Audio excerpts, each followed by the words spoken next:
अस्सलाम वालेकुम स्टूडेंट। आज का हमारा टॉपिक है इजारा। इजारा जिसको हम लीजिंग कहते हैं। लीजिंग मोड ऑफ फाइनेंस है जो कि बैंक जो है अपने कस्टमर को प्रोवाइड करता है। यहाँ पे लेकिन हम पढ़ेंगे इजारा, लीजिंग को ही कह रहे हैं,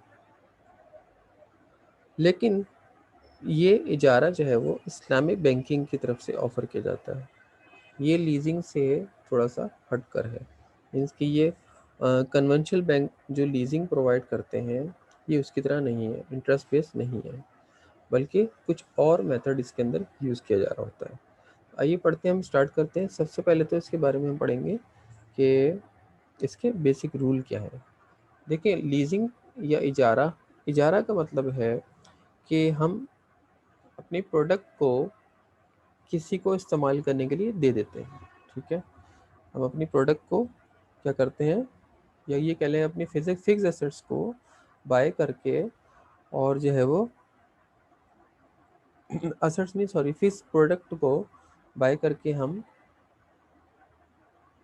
सेल कर देते हैं, सॉरी, उसको लीज पे दे देते हैं, और जो ऑनर होता है उसका उसको इस्तेमाल करने का रेंट हमें पे करता है। ठीक है, कन्वेंशनल बैंकिंग में जो है वो इंटरेस्ट प्रोवाइड किया जा रहा होता है, क्योंकि एज अ फाइनेंस के तौर पे हम यूज़ कर रहे होते हैं। और इजारा में इस्लामिक बैंकिंग इस पे रेंट चार्ज करता है। होता ये है कि ट्रांसफर, इसका बेसिक रूल में ये है कि इसका मकसद क्या है कि transferring of user from not ownership, यानी जो लीज पे चीज़ देने वाला है, यानी लीज यानी लेसर पे देने, लीज पे देने वाला लेसर है और लीज पे लेने वाला लेसी है। तो लेसर जो है वो क्या कर रहा है, अपनी ऑनरशिप को ट्रांसफ़र नहीं कर रहा बल्कि यूजर फ्रॉम दे रहा है। अब उसमें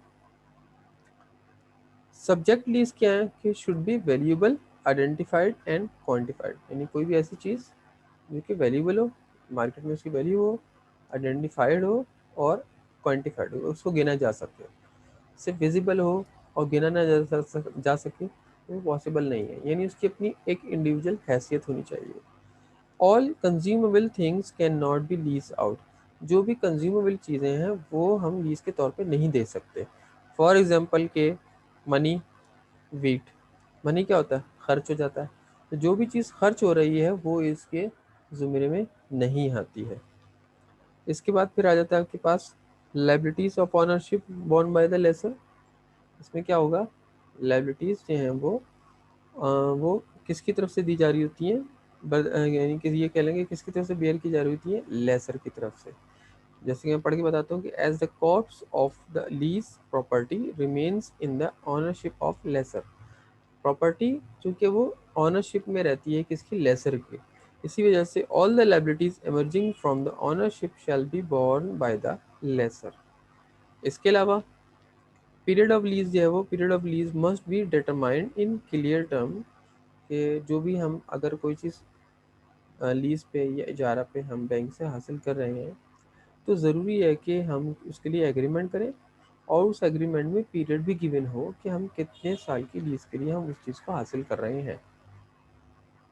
क्लियर टर्म्स हो, it is necessary for a valid lease that the lease asset is fully identified by the parties, और आइडेंटिफाइबल भी हो, मीन्स कि दोनों पार्टीज उसको आइडेंटिफाई भी कर सकें, और जो है क्लियर टर्म्स हमें गिवन हो।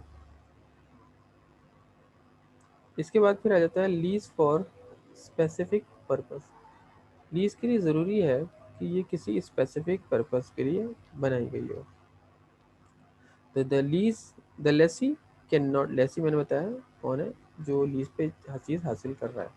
The lessee can not use the leased asset for any purpose other than the purpose specified in the lease agreement, यानी लीज करते वक्त जो भी एग्रीमेंट हुआ है उसके मुताबिक ही उसको इस्तेमाल किया जाएगा। ठीक है, यानी जिस मकसद के लिए लीज पर चीज़ हासिल की गई है तो उसी चीज़ के लिए उसको इस्तेमाल किया जाएगा, अदर पर्पज़ के लिए यूज़ नहीं हो सकता।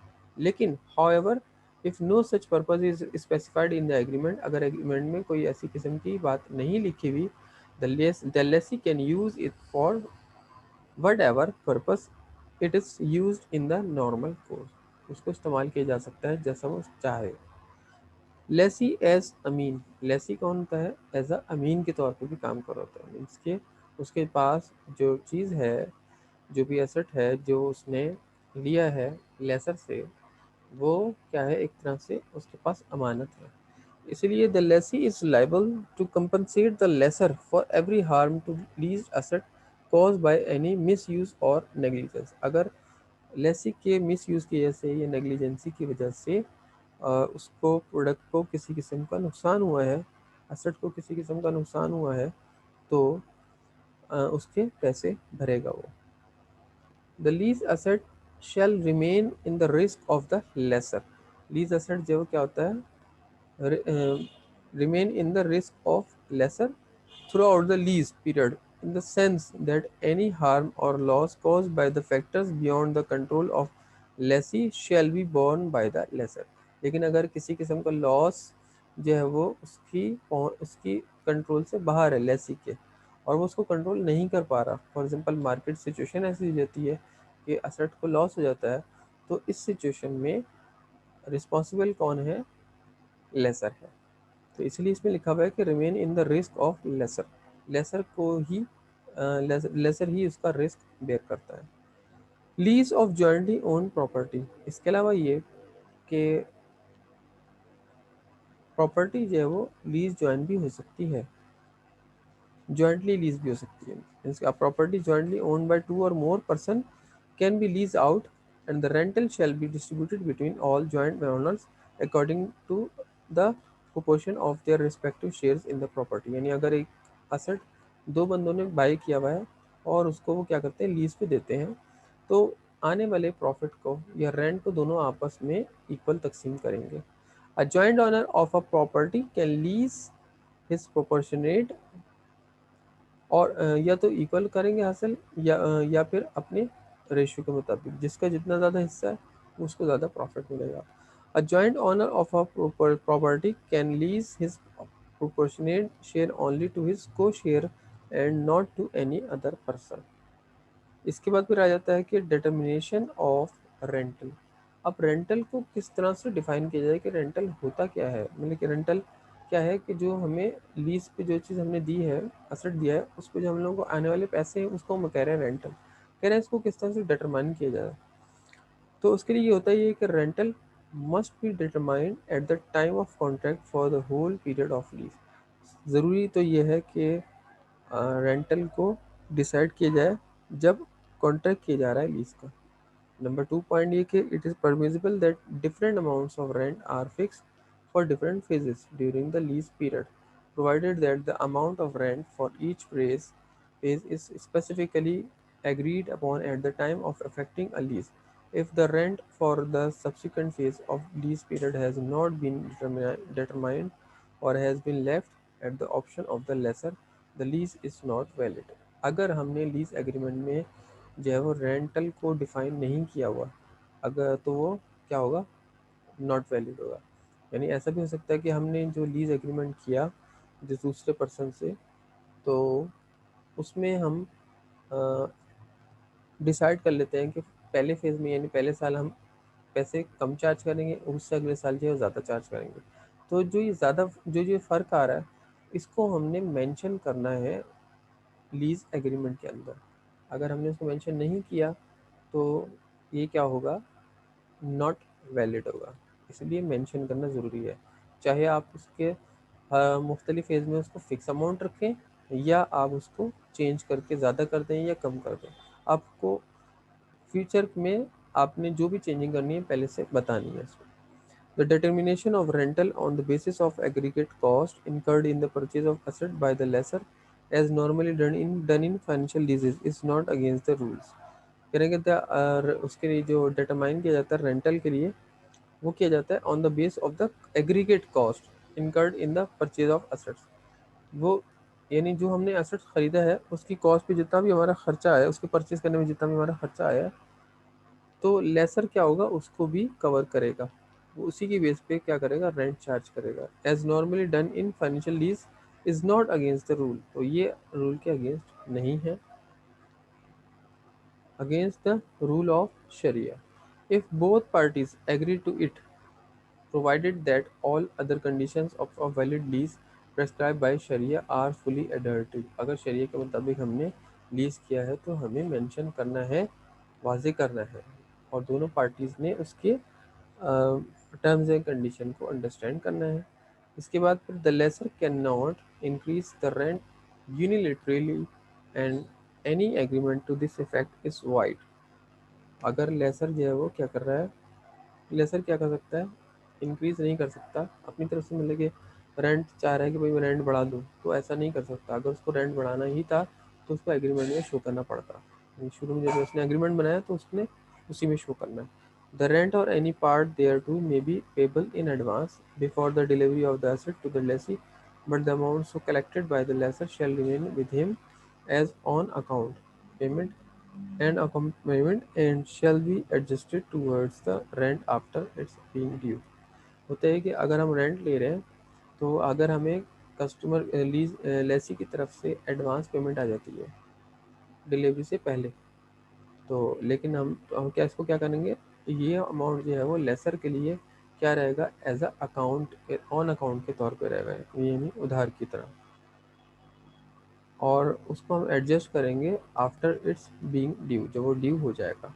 The lease period shall commence from the date on which lease asset has been delivered to। जब हम लीज एसेट्स को डिलीवर कर देते हैं जब ही हमारा लीज का पीरियड स्टार्ट होता है।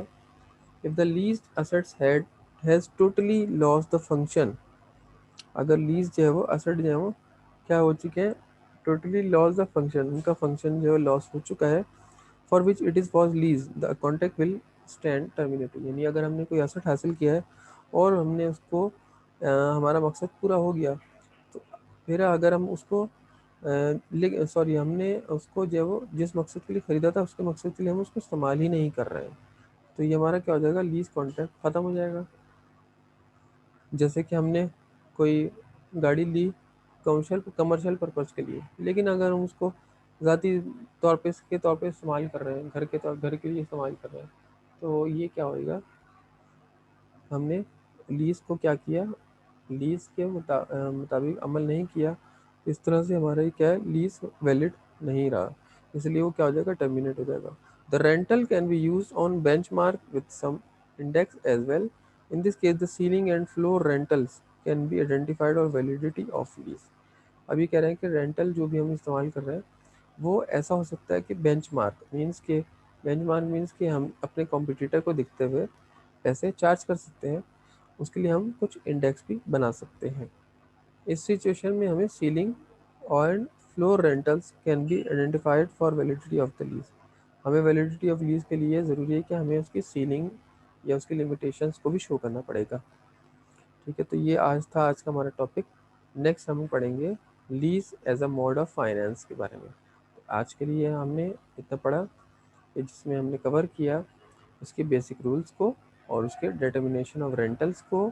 इसके अलावा जॉइंटली हम उसको परचेज कर सकते हैं, इसके बारे में पढ़ा, और एज आ हम जो है वो किसी ख़ास पर्पज़ के लिए ख़रीद रहे हैं lease, in terms and condition को पढ़ा। तो ये था हमारा आज का टॉपिक। उम्मीद है आप लोगों को बेहतर लगा होगा, अच्छा लगा होगा। तो नेक्स्ट टॉपिक तक के लिए मुझे ज़्यादा दीजिए, लेक्चर 2 तक के लिए अल्लाह हाफ़िज़।